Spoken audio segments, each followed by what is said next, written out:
The universe is a puzzling place. It's very big, quite old, and rather empty.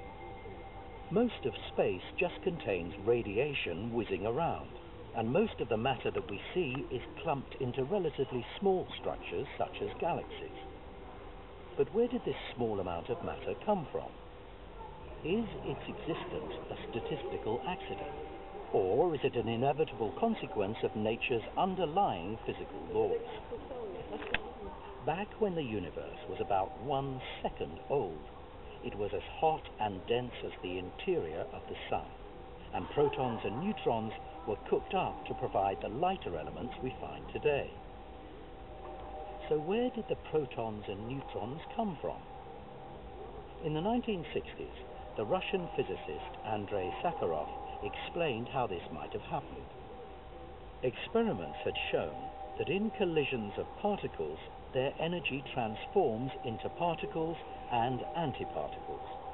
It was found that every type of particle has a mirror antiparticle with identical mass, but an opposite electric charge.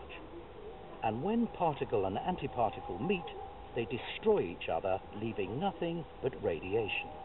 Now, Sakharov assumed that during the Big Bang, a gigantic amount of energy transformed half into matter and half into antimatter. But if the forces governing particles and antiparticles were exactly the same, they would have completely destroyed each other as the universe expanded, leaving nothing but radiation. But here comes the clue. Experiments at particle accelerators have found that some particles and antiparticles behave slightly differently, and Sakharov explained how these small differences might have led to a small excess of matter particles, which would have survived to make galaxies, and us.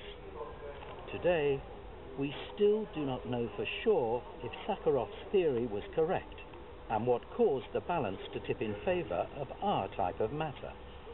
To figure it out, we need more experimental information.